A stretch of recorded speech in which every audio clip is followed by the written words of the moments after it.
Good afternoon, everyone. My name's Tom Kalil from the White House, and we're going to have a Google Hangout on the Maker Movement.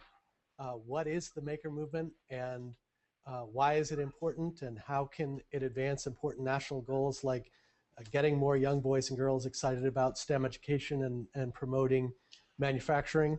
And we're going to kick things off by having the participants briefly introduce themselves and talk about their connection to the Maker Movement.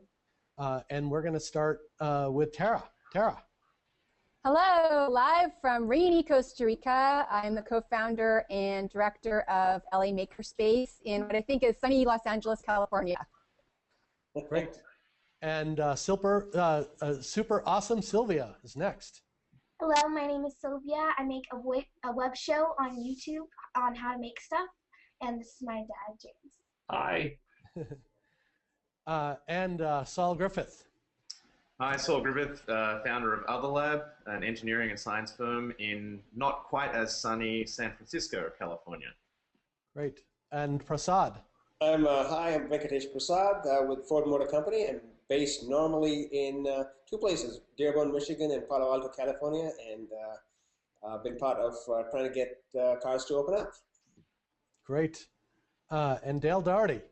Yes, hi, I'm Dale Doherty, and I'm in San Francisco today, but from Sebastopol, California. I'm founder of Make Magazine and Maker Faire. Hi, Dale. Okay. Hi, Prasad. So Dale, one question I have for you is for those of our viewers who are new to the Maker Movement, how would you describe it for someone who has never heard of it or never read a copy of Make Magazine or been to a Maker Faire? Well, I think at a kind of basic level, it's about creating and making and doing things and understanding sort of the tools and the materials and the people that allow us to do these things. And in simple ways, it's like getting control of the ability to change the world around you physically and even mentally, thinking through this. So people think of making in lots of different ways. Some think of making as working with electronics, and some of them think of it with 3D printing. But there's also people who think of it in terms of knitting and crafting, and food, and hobbies like RC cars. So I think it's something that has always, in a sense, been a part of our culture, but it has come back, I think, today in a different framing, that we want to see ourselves as creative and makers and producers, not just sort of consumers of things. Great. And recently you launched something called the Maker Education Initiative with the goal of trying to make every child a maker. So Dale, I'm wondering if you can say a word or two about what the goals of that initiative are. Yes. Well, every year we see all these kids come to Maker Faire, and they see other makers, and I know in our heart they walk away saying, how do I become a maker? How do I get started? And if they go to school, they may or may not find that happening. If they go to a community center, they may or may not find people there or the environment there to do that. And they may or may not find it at home. So how could we get making into our community in all of those areas so that we can engage kids as makers? And I think the purpose of the nonprofit Maker Education Initiative is to look at what are the kinds of models that we can build that other community youth-serving organizations can follow to work with kids. So it might be museums and science centers and after-school programs and schools themselves. I think one of the things we are launching this summer is Maker Core, which is training young people, young makers, to work with kids in their own communities, and there's over 35 host sites in the country that will host young makers and bring in makers from young people from the community to learn how to make. Great. So Prasad, recently Ford created a partnership with an organization called Tech Shop. I'm wondering if you can tell me a little bit about that partnership and why Ford decided to do that, and what are some of the things that are coming out of that partnership? Yeah, I think It's really nice to really have Saul here and Dale here, and really many of us have been to, and Dale's the creator of Maker Faire, as all of us know. It was at Maker Faire that we ran into Jim Newton, who had seeded the growth of Tech Shop and founded it, and Mark Hatch, who runs the operations and the CEO. But we were really looking at saying what was the best way by which we could provide our employees within sort of the large organizational structure that we have, a way of having fun, a way of doing things that perhaps may not be part of their normal jobs in an approved sort of process sense, but might be a way to get them some mental exercise and maybe even some exercise in a physical sense of using their hands and doing and building things. And so we were sort of thinking through this, but it so happened that that year, 2010, we were at Maker Faire with a hacked and modified car. Dale, you might remember that. And as we were there, we ran into Mark and Jim, and we decided that it might be a really good way to bring our sort of processes and capabilities together. They were sort of an interesting complementary offerings.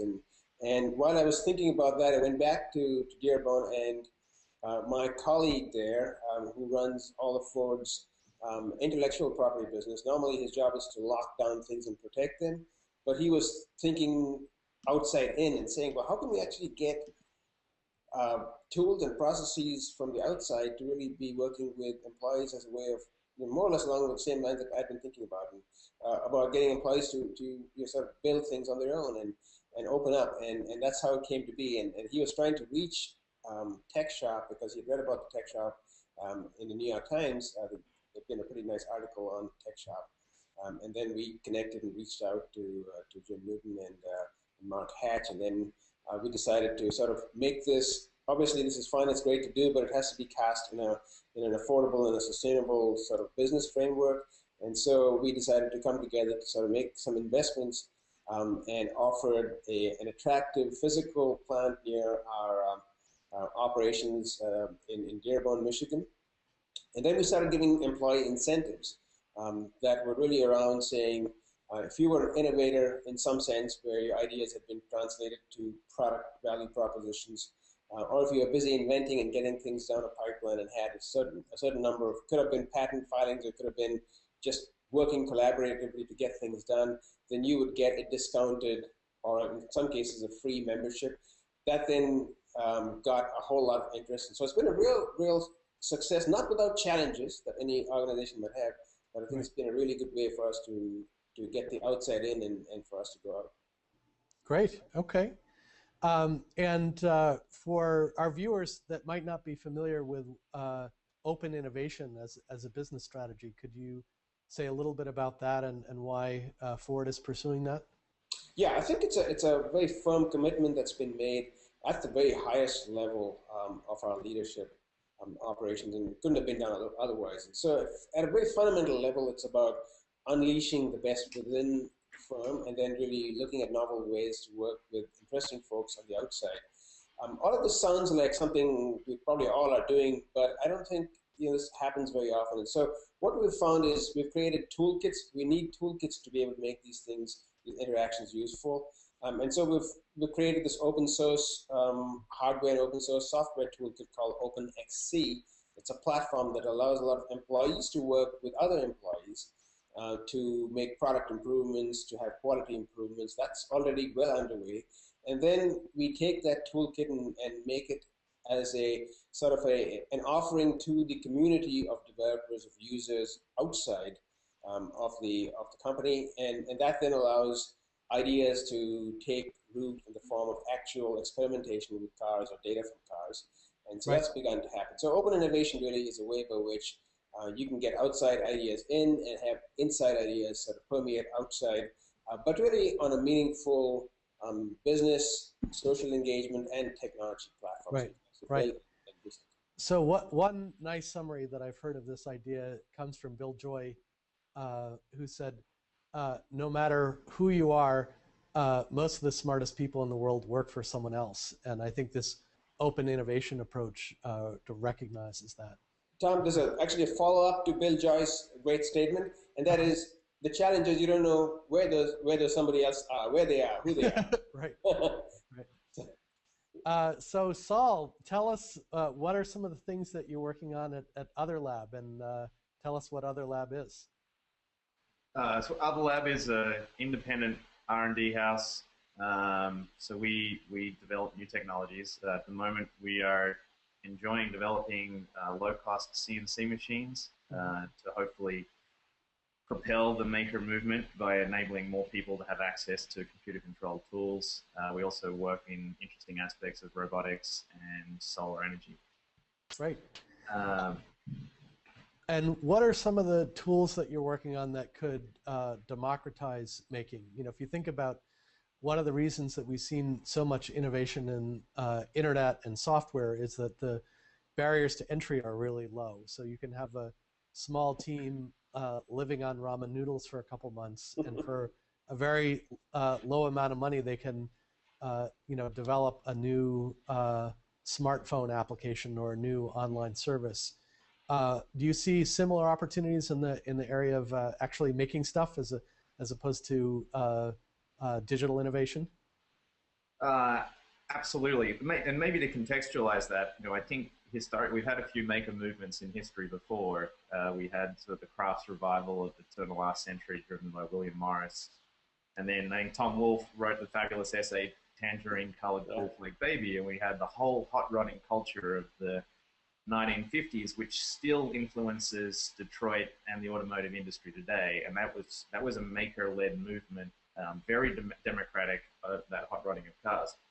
So I do think we're having a nice new maker movement now, and I think it's an interesting thing. So what is different now, and how do we make more of those good different things happen? And the real difference is connectivity and the internet and the sharing of ideas more easily. And I think the really unique aspect is because we now have much cheaper computer-controlled machine tools, you can send people the descriptions for three-dimensional objects and have them made in other locations. So we've really sped up the speed at which we can share ideas and share physical objects.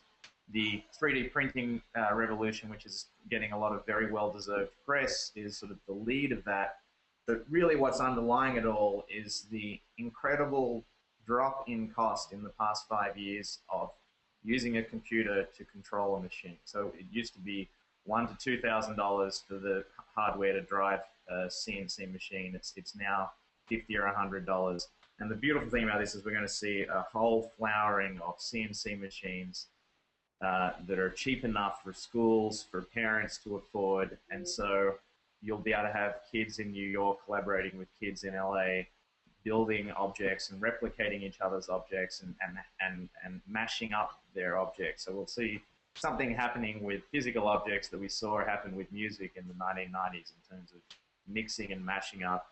I think that's hugely exciting. Just, you know, the other technologies that are coming online that I think really influence this are just much better software. So finally, 3D software tools are getting a lot of attention. Autodesk is doing a great job of leading a lot of that work. We do some of that work here at Other Lab. There's, you know, in your internet browser, you can now design electronic circuits at circuits.io or upverter.com. They're fabulously democratizing design tools for this movement. There's much better collaboration and sharing tools like Instructables.com and even in the knitting space, places like Ravelry.com. So sharing your ideas and tools is a really big thing. And then definitely two important pieces of new technology that are influencing this are the marketplaces, so the Etsy's and the Pinocchos and the Shapeways that help people, once they've made things, sell them and actually build real businesses. And then the crowdfunding sites like Indiegogo and Kickstarter are a fabulous technology. Those last two are social technologies, but they're really, in some respects, the fuel, the social fuel for this movement. So there's a lot of exciting things happening in the space, and I think it's a wonderful, exciting time to get involved. Great. And what are a couple of examples of things, manufactured goods that have primarily moved offshore that we might have the ability to start making again in the United States? There's no reason to believe we can't bring back a lot of furniture making, a lot of clothing.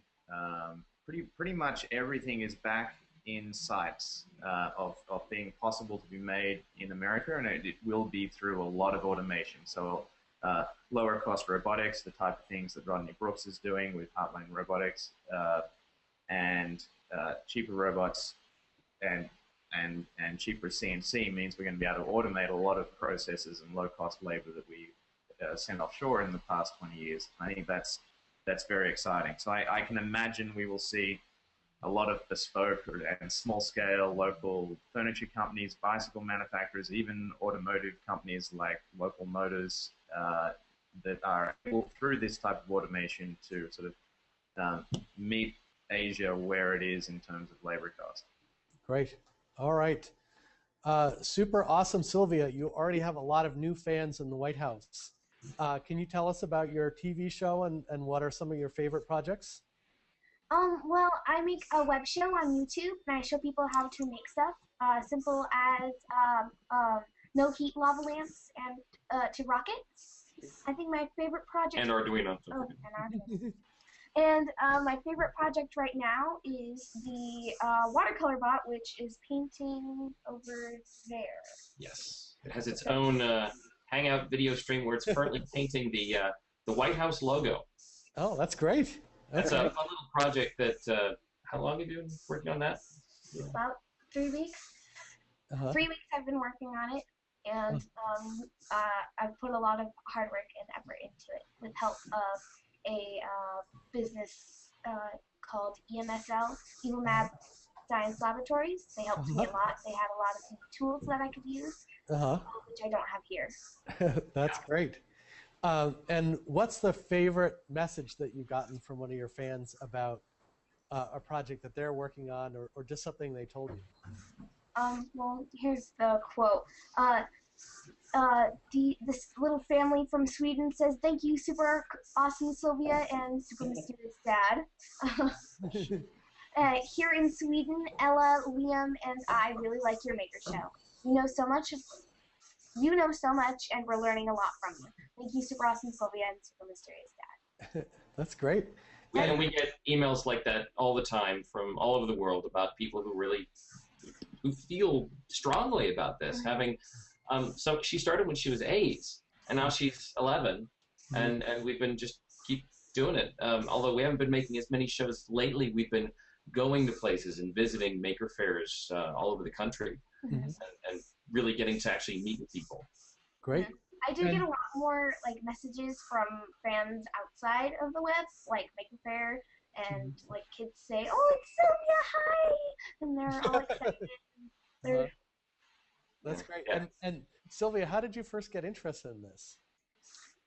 Well, I got interested into making and into the maker movement when I went to Maker Faire. I got very inspired, and there was a lot of amazing, cool things, and so did my dad. He thought this is really cool, and he'd like me and my siblings to get into it. I saw Maker Faire back at the very first one back in 2006, and I walked around with my then 5-year-old Sylvia, and I said, I have no excuse. I can't be the dad that doesn't get into this. I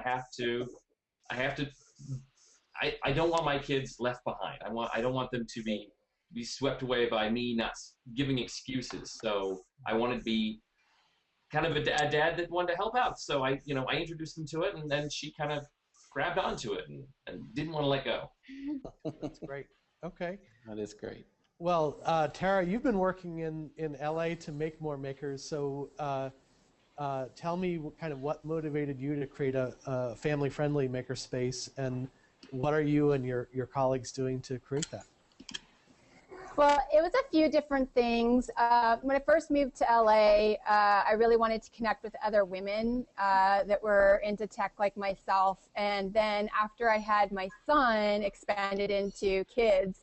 And around that time, my husband had started a hackerspace in LA, but it was adults only. And so I thought, there has to be other families like ours that, wants a space for, themselves and their kids to hang out and make stuff and connect with others that have similar interests. And so I basically wrote a blog post, and 25 of us showed up at Crash Space, which is the hacker space that my husband co-founded.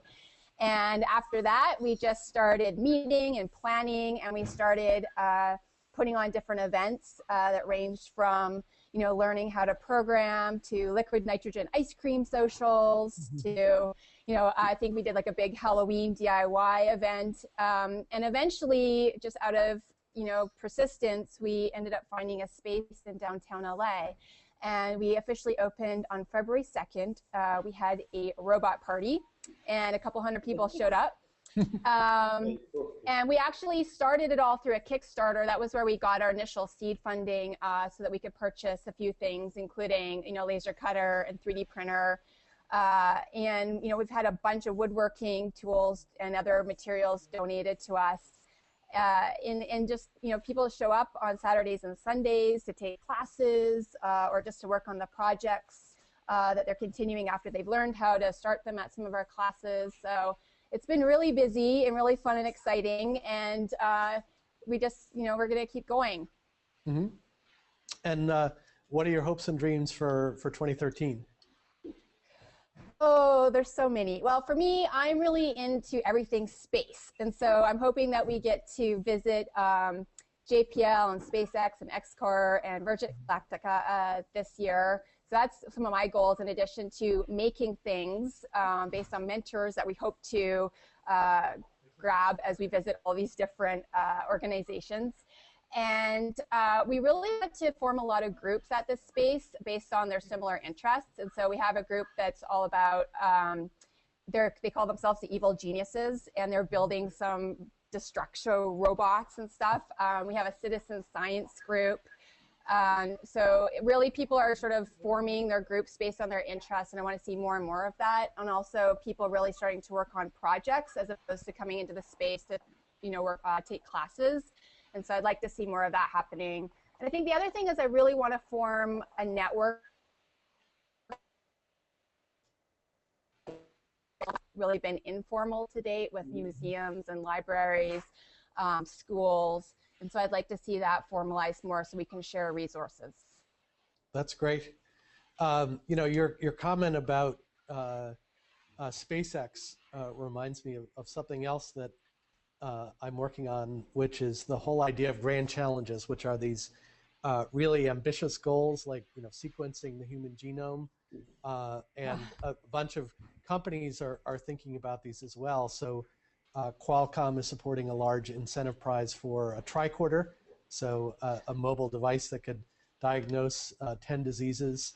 And Google's working on a self-driving car that could reduce traffic fatalities by at least 50%, which grows out of an earlier DARPA grand challenge.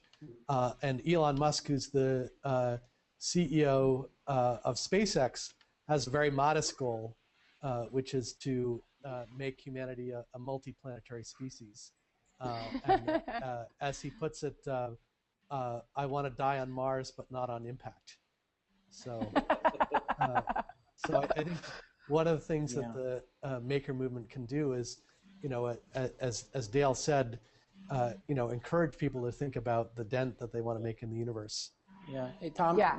One of the things that, if I might jump in, is that I think Tara represents is just how much of the activity in the maker movement is self-organizing groups of people coming together, figuring out there's a need and an opportunity to create a space, maker spaces, hacker spaces, and even things like school clubs and after-school programs. So much of it is just an individual taking initiative to do this. And kind of like what Tara said, I think there's an opportunity that we're all looking at is how do we connect all these individual initiatives together so people are learning from each other.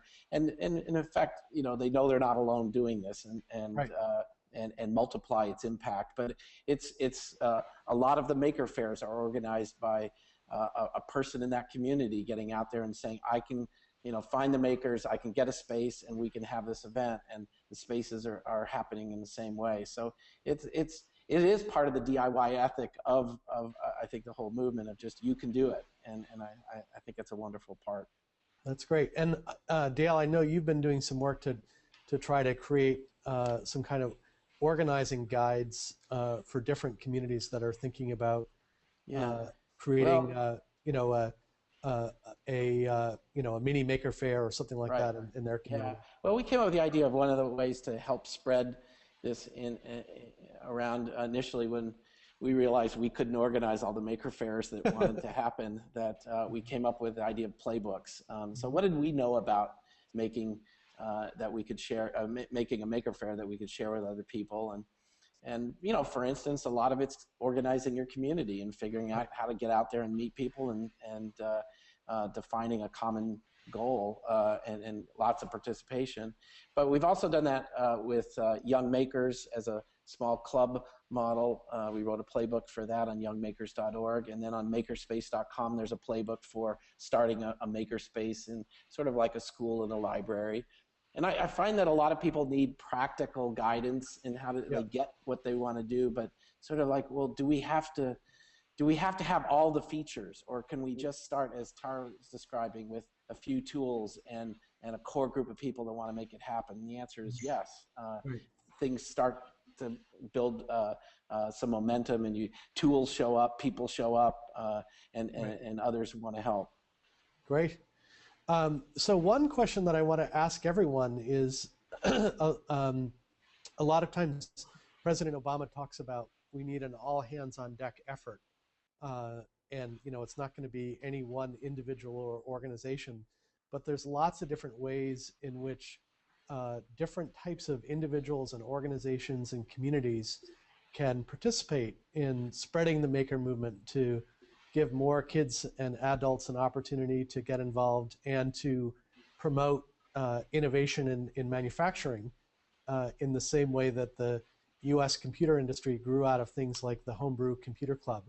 So I'm wondering whether people have any reflections on, if you could issue a call to action to companies and libraries and museums and volunteers and, even, the federal government agencies like the National Science Foundation or the Department of Education.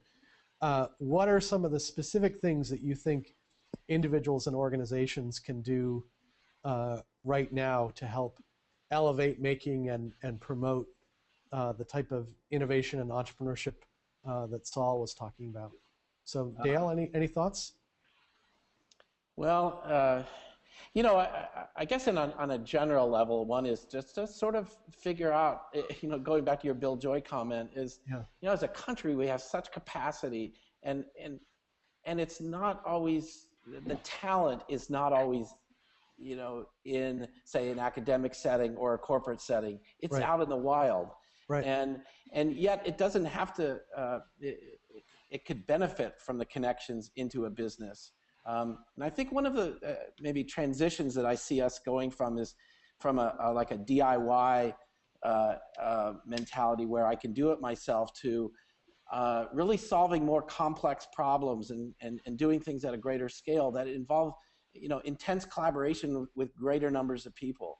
And those are people in businesses, those are people in academia, and how do we create interfaces to find the expert on that material, or that expert who understands a manufacturing process, who may have a day job doing something but wouldn't mind contributing, just in the way that the open source community often pulls its expertise from lots of different sources, and they work across boundaries and borders.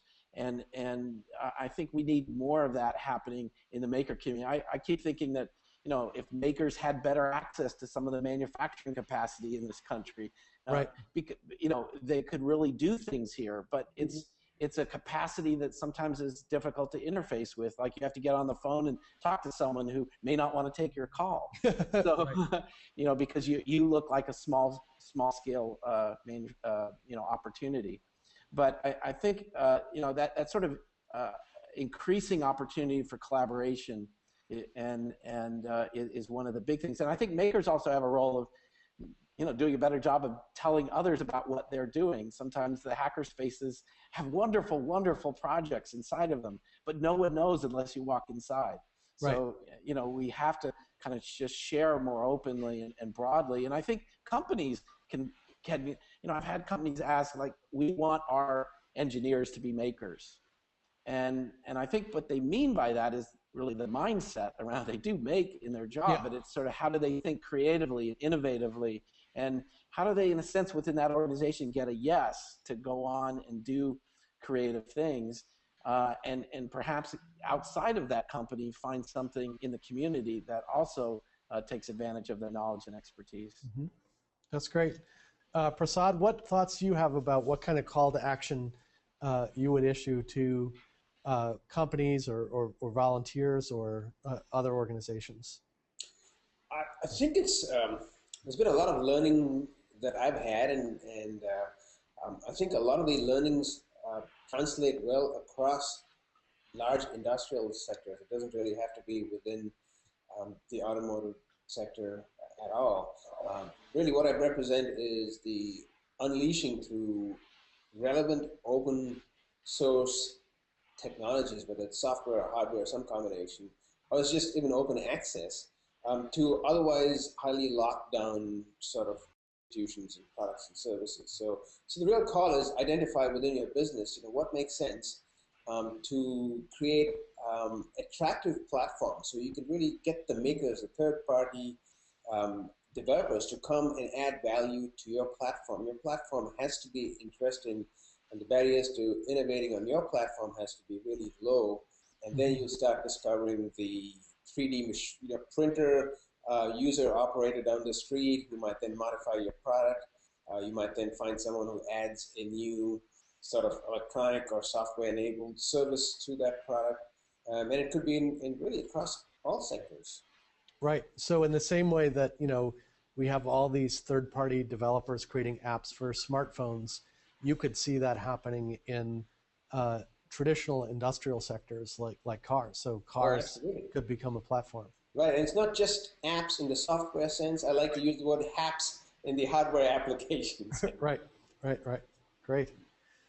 Saul, what do you think we need to do next as a country to make the most of these new opportunities that you were talking about, from low-cost CNC machine tools to the internet as a platform for distributing know-how and CAD files to crowdfunding and all the other cool things that you're working on? I love your question. You're going to have to stop me probably some midway through all of the wonderful things we could do.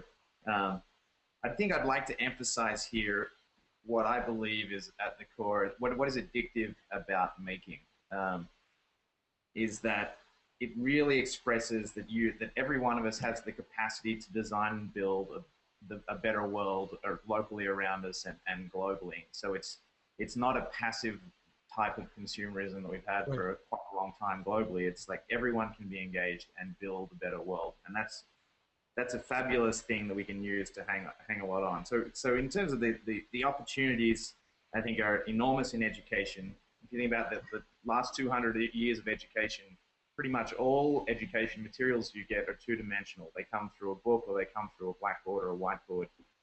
The opportunity of making and of all of these three-dimensional things that we can build and design together, including circuit boards, these multi-dimensional things, those can be fabulous education experiences. And these physical objects can be the Trojan horses by which we can deliver much more engaging science, technology, engineering, math, and art and cultural education.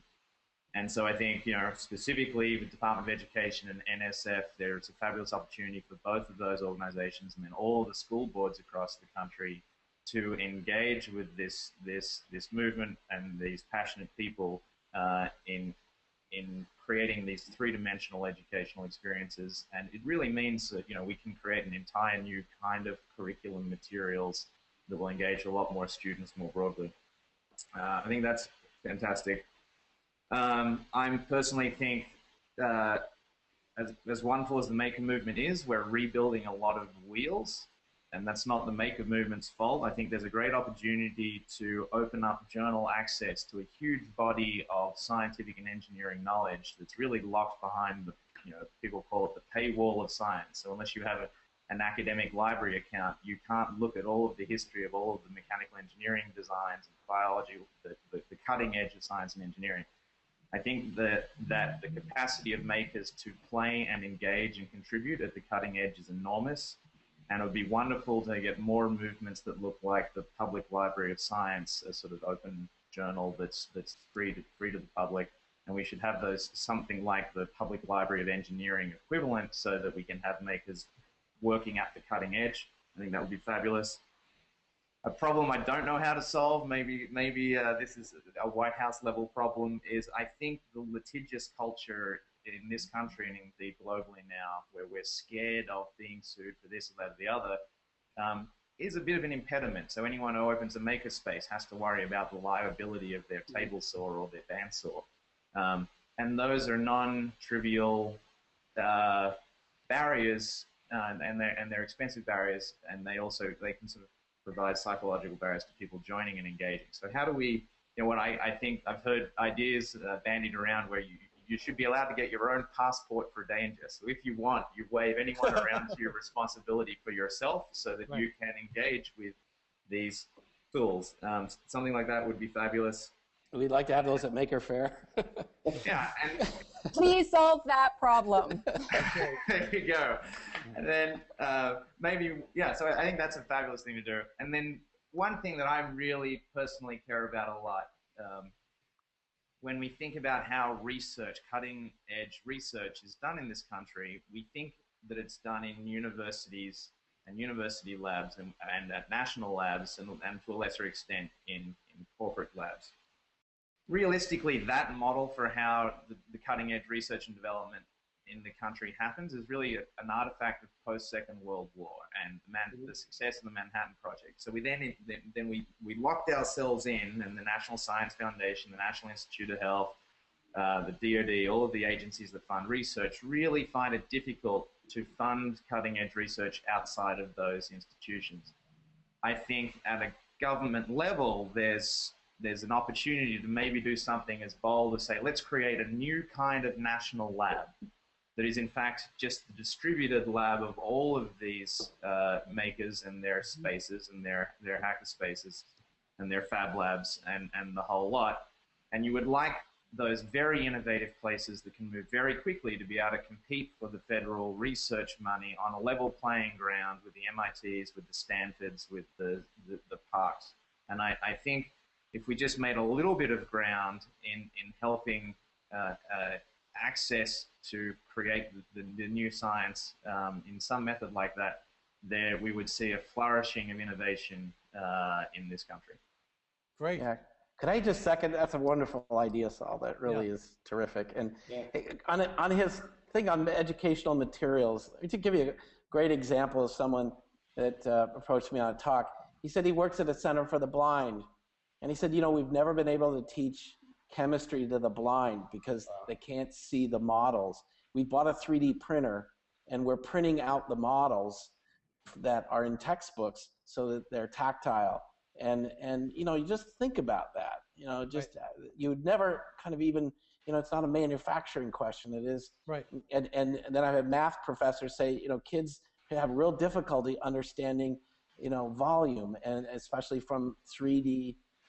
From 2D drawings in a page, if we print out 3D models, we can talk about it really in a different way. So that's great. Sylvia, what do you think are some of the things we could do to get more kids interested in making? If we made you president for a day. Oh, the legislation she'd write on tree houses. Incredible. Mandate them. There would be more opportunities for kids to get into making. So in their community, they have more. A tech shop for every school. Yeah, that would be really cool. Yeah. I personally believe that I don't think you can mandate making, but you can create an environment that's open enough for people to say, hey, I can walk down here and I can think of something. I could think of something. I could talk to somebody and work through it, even if I have no idea how to actually make this. The internet provides so many tools to connect us with people who aren't even anywhere near you, to be able to get in contact with people or find out things that are projects that people have done that get you closer to be able to making your dream, your crazy invention that you had on a whim, some idea that you had. We're getting so close to the ability to just do that, and the only thing missing is the physical construction stuff. Right. The maker spaces, the hacker spaces, the places that you can go to.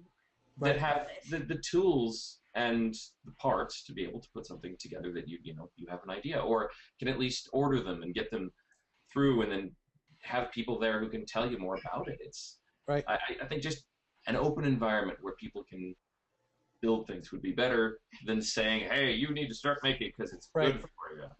Right.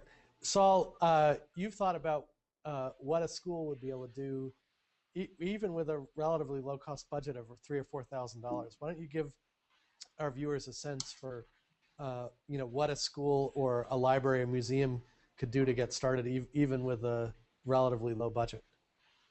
So we worked and we did some of this work with Dale.